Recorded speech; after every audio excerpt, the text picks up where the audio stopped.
அஸ்ஸலாமு அலைக்கும். Hi friends, welcome back to my channel. இன்றைக்கு ஒரு இன்ட்ரெஸ்டான வீடியோண்டோட உங்களை சந்திப்பதில் மிச்ச சந்தோஷம். நான் லாங் வீடியோ போட்டு எப்படியும் 2 வீக்காக போகுது. வீடியோ போடுறதுக்கு கொஞ்சம் டைம் இல்லாதால, இப்போ இன்றைக்கி வந்து புதுசாக ஒரு ரெசிபி ஷேர் பண்ணிக்கிறேன்.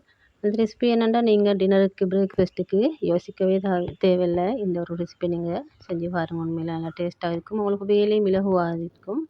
எப்போதும் போல ஒரே மாதிரி செய்யாமல் வித்தியாசமான முறையில் செஞ்சு பாருங்கள். இந்த பன் தோசை உண்மையிலேயே நல்லா டேஸ்ட்டாக இருந்துச்சு. அதுதான் உங்களோட ஷேர் பண்ணிக்கிறேன். வாங்க வீடியோக்குள் போகலாம்.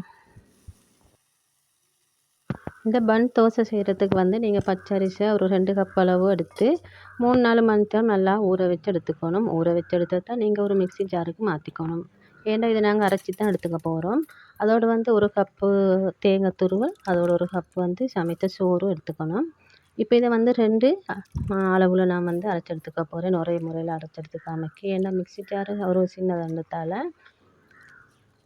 இப்போ நான் வந்து பச்சரிசி நல்லா வந்து ஊறினத்தை நல்லா இப்படி கழுவி எடுத்துனேன். கழுவி எடுத்த அப்புறம் இதை மிக்ஸி ஜாருக்கு போட்டுக்க போகிறேன். இந்த அரிசியில் வந்து அரை சத்தம் போட்டு 1 கப் அளவு போட்டு, அதோட தேங்காய் துருவல் மரவாசி, அதோட சோறையும் மரவாசி போட்டுட்டேன். போட்டு கொஞ்சம் தண்ணி ஊற்றி இதை வந்து நல்லா பேஸ்ட்டாக அரைச்சி எடுத்துக்கணும். இப்போ நான் காட்டுற மாதிரி நீங்களும் இதை இந்த முறையில் நீங்கள் அரைச்சி எடுத்துக்கோங்க. அப்போ தான் நல்லா ஃபைன் அரைப்பட்டு வரும். ஒரு மிக்சியில் போட்ட பிறகு பழுசு முறையில் 2-3 மட்டும் அப்படி ஓட விட்டு திரும்ப தொடர்ந்து என்னப்படி அரைச்சி எடுத்துக்கொள்ளணும். அப்புறம் எந்த துண்டும் இல்லாமல் நல்லா ஃபைனாக அரைப்பட்டு வரும். அரைப்பட்டு வந்ததை நான் இதை ஒரு மிக்சியிலிருந்து ஒரு பாத்திரத்துக்கு மாற்றிட்டேன். இன்னப்படி பழுசு முறையில் விட்ட பிறகு இன்னப்படியே விட்டுற வேண்டியதான், அரைப்பட்டு தானாக வரும்.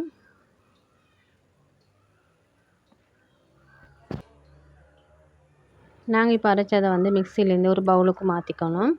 மாற்றின பிறகு மீதமுள்ளத்தை நான் இதே மாதிரி அரைச்சி எடுத்துட்டேன். மீதமுள்ள அரிசி, தேங்காய், அதோட அந்த சோறு எல்லாம் போட்டு திரும்பவும் மிக்சியில் போட்டு அரைச்சி எடுத்துட்டேன். அரைச்செடுத்ததை நான் அதே பவுல்லையே ஊற்றினேன். இன்னப்படி எந்த கட்டியும் இல்லாமக்கி, துண்டும் இல்லாமல் நல்லா ஃபைனாக இன்னப்படி வரணும். இந்த நாங்கள் ஆப்பத்துக்கு எப்படி அரைச்சிருக்கோமோ அது போல் தான் இருக்கணும். இப்போ நான் மிக்சியில் உள்ளத்தையும் ஒரு வச்சுலார இல்லாட்டி ஒரு 3 ஸ்பூன் வச்சு இதை இன்னப்படி எடுத்துக்கிட்டேன். எடுத்துட்ட பிறகு இதை நல்லா எல்லாம் கலந்து விட்டுக்கணும். இப்போ இதோட வந்து 1 டீஸ்பூன் அளவு உப்பு சேர்த்துக்கணும். அதோட வந்து 1/2 டீஸ்பூன் பேக்கிங் சோடா, அப்பச்சோடான்றோம் நாங்கள் அப்பத்துக்கு போட்டு, அதை போட்டு நல்லா கலந்து விட்டுக்கணும். இதெல்லாம் நல்லா படுற அளவுக்கு இன்னப்படி கலந்து விட்டுக்குவோம். கலந்து விட்ட பிறகு இதோட வந்து வெங்காயம், அடுத்தது ஒரு தாளிப்பு சேர்த்துக்க போகிறேன். ஒரு சட்டியில் 1 டீஸ்பூன் மாதிரி எண்ணெய் ஊற்றிக்கோங்க மிச்சம் இல்லாமக்கி.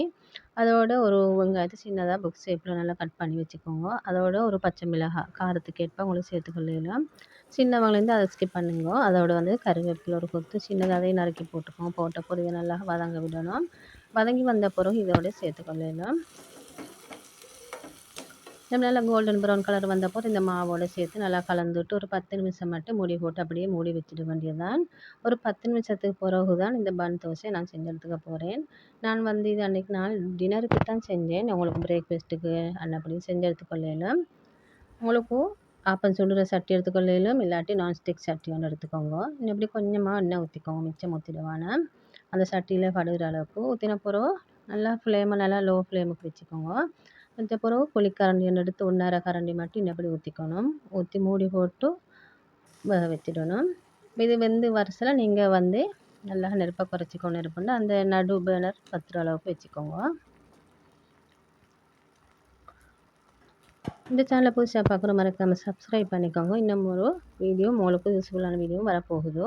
இப்போ மூடி போட்ட போகிற ஒரு நிமிஷத்தில் இது வெந்துடும். வந்த பிறகு இதை அப்படியே திருப்பி போட்டுற வேண்டியதான். திருப்பி போட்டு 2 பக்கம் வந்த பிறகு இதை இறக்கிட வேண்டியதான்.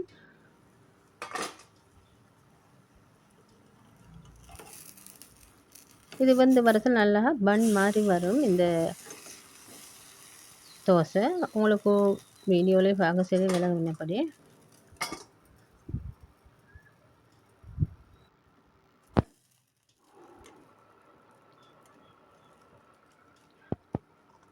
இப்போ இதை 2 பக்கம் திருப்பி போட்டு வந்த பிறகு இதை நான் வந்து பிளேட் ஒன்றுக்கு மாற்றிட்டேன். மாற்றின பிறகு இப்படித்தான் ஒவ்வொன்றா நான் இதை சுட்டு எடுத்துட்டேன். இப்போ இதுக்கு வந்து சட்னி எடுத்துக்கொள்ளையிலும், இல்லாட்டி சம்பல் எடுத்து சிக்கன் கறி, பீஃப் கறி, 4 பீஸ் கறி தான் ஆக்கியிருந்தேன்.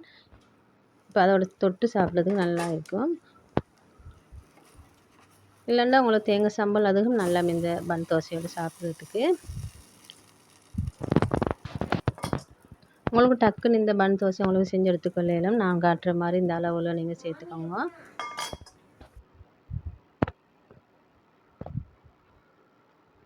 எல்லாம் இப்படி ஒவ்வொன்றா சுட்டு எடுத்த பிறகு எல்லாம் ஒரு பிளேட்டுக்கு மாற்றின பிறகு ஃபிஷ் கறியும் தேங்காய் சம்பளும் தான் செஞ்சு எடுத்துட்டேன். இனிமேல் நல்லா டேஸ்ட்டாக நான் உண்டை எப்படின்ட்டு காட்டுறேன் அப்படின்ட்டு. நல்லா சாஃப்டாக இருந்துச்சு, நல்லா பஞ்சு போல் இந்த பன் தோசை இருந்துச்சு. நீங்களும் ஒரு முறை ட்ரை பண்ணி பாருங்கள். மறக்காமல் லைக் பண்ணி ஃபேமிலி அண்ட் ஃப்ரெண்ட்ஸ் எல்லாம் ஷேர் பண்ணுங்கள். இந்த மாதிரி அழகான வீடியோஸ் சந்திக்கும் வரை தேங்க்ஸ் ஃபார் வாட்சிங்.